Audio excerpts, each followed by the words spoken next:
Hey, everybody. It's time to get a little bit deeper around the subject of anthropology, something that by now I think you know that I'm very passionate about. Now, there's different components to anthropology, which I'm going to give you a high level flyover on it. One of them is cultural anthropology, the other one is biological or physical anthropology. Another one, which I think we're all familiar with, is archaeology, which is, I mean, if you've watched Lara Croft or played Lara Croft, or what was the guy that always used to Indiana Jones used to go exploring the caves. So like archaeology, I think we're all pretty familiar with that. And then linguistic anthropology, which is if anybody's done any work around neuro-linguistic programming, it's a really interesting field, and it examines the role of language in our lives. So I'm going to touch on a couple of things that are really interesting around that component in a few minutes. The first, though, which is what we know to be social cultural anthropology, is where we go into a tribe, we spend time with the tribe, and typically the concept here, I think that we're most familiar with, or the example that we're most familiar with, is somebody or tribes that are radically different from us. And I've mentioned this, sort of going into the Amazon, or deep into jungles or forests, typically very isolated people that have very different experiences from us. Another component, which if anybody's done business studies or MBAs, is probably the Japanese business culture in comparison to the American ones. It's diametrically opposite. And there's lots of nuances to how conversations, meetings, etc., take place. However, culture doesn't have to be so dramatically different for us to warrant studying it. In fact, every company can be seen as its own tribe, so to speak. And Colin Brown, who wrote The Happy Sandpit, talks a little bit about this. And in another session, I'll extract a couple of cool examples from his book around how cultures really show up very differently in organizations. And there's very similar systems and components of general social cultural elements when we think about tribes that become part of the day-to-day inner workings of companies. So when we think about kinship systems, so let me go into that for a little bit. So areas of study inside of social cultural anthropology include things like religion and rituals, kinship systems and social organization, economic systems, of course, the language and communication, and then art and symbolism. And you're kind of thinking, oh my gosh, how is this remotely related to our company culture? So when we think about kinship is my relationship to other people inside of my family system. And what defines a family system per culture can be quite different. In the West, we might think of ourselves, actually, it's evolved over time to be very nuclear. We tend to be mom, dad, and our children, whereas before there was this idea of community, and our familial system or kinship system extended beyond the nucleus of mom and dad. It included aunts, cousins, etc. Now, depending where you go in the world, that still exists, or it's become even more compressed.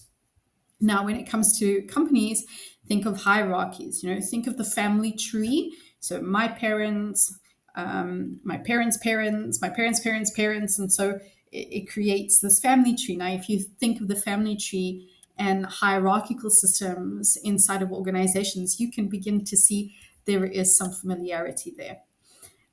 When it comes to power systems as well, children and power differentials in organizations and how those relationships exist, who takes orders from who and why, that is also present in tribal cultures, who, matriarchal or patriarchal systems.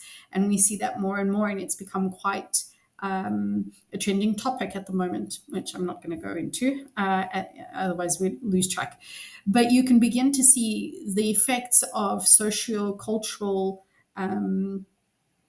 study and how it becomes applicable in organizations. Then we start to think about religion and rituals, and you think, oh my gosh, this is so way out there in terms of company, it would never apply. Well, when we think about rituals, this is the mechanisms, the habits, the processes by which we go through.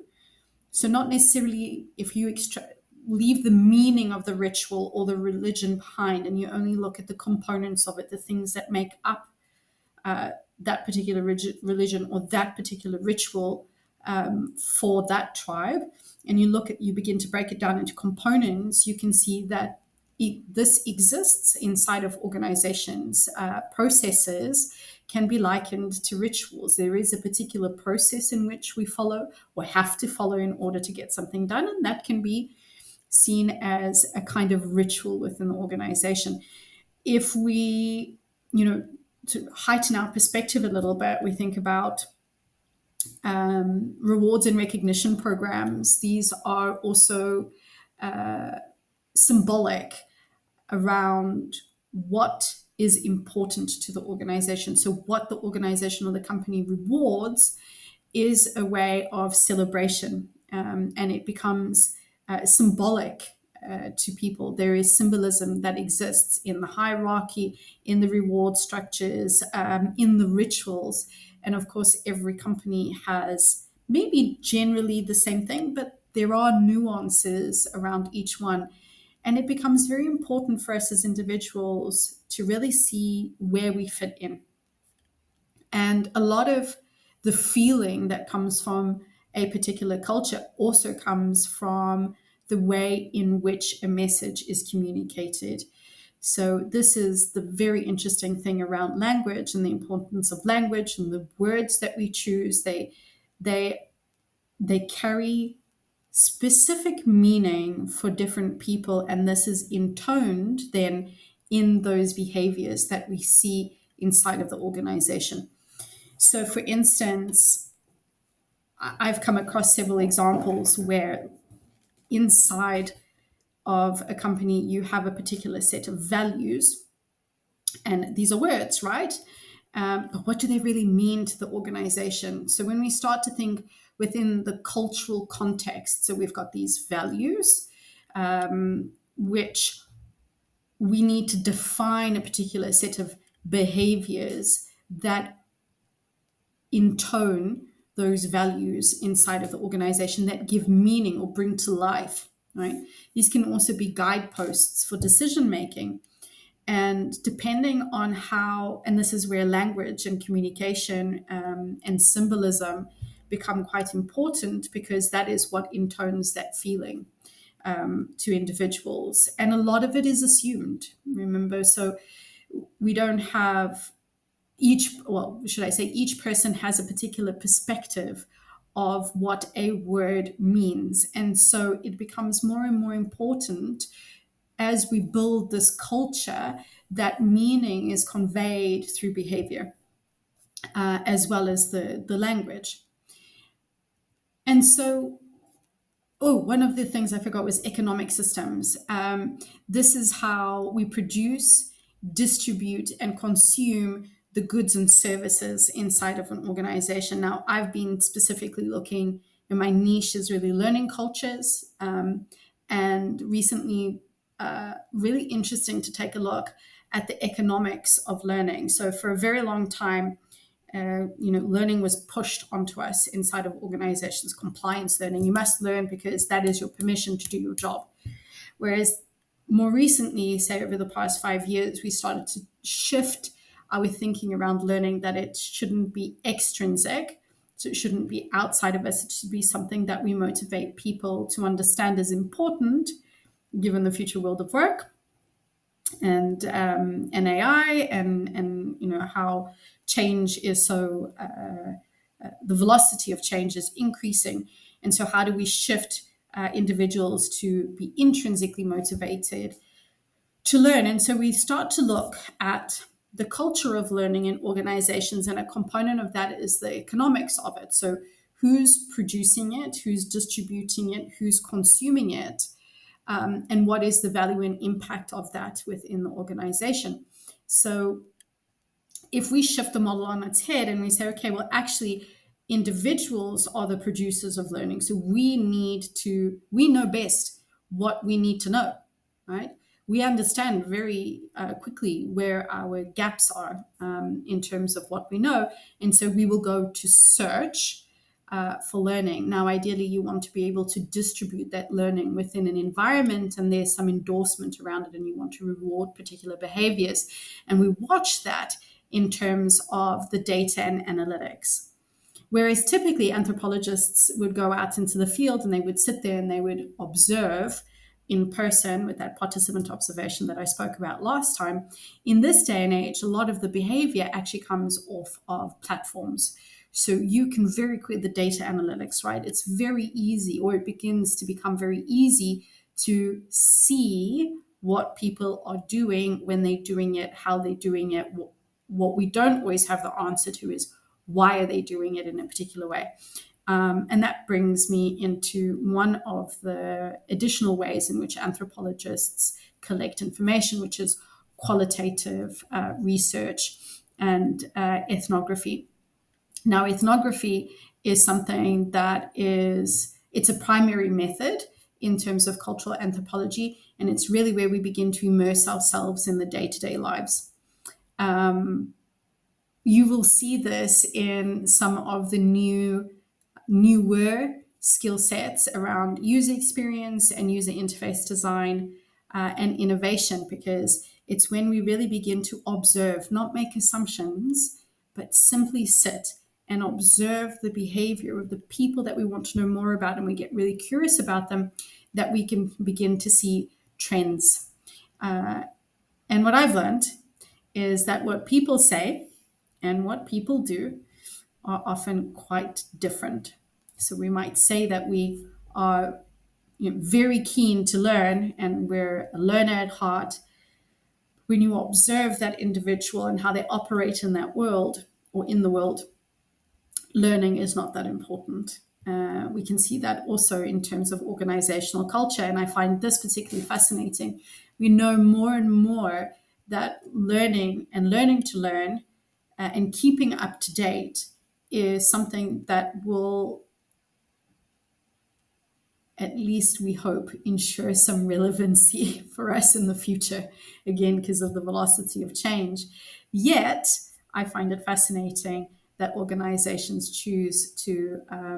typically choose to cut learning spend first. That's the first place where budgets tend to be cut, because it's seen as peripheral or doesn't contribute to the bottom line. And somehow we haven't yet been able to really help people connect the dots between learning and the bottom line. And that goes to that economy, right?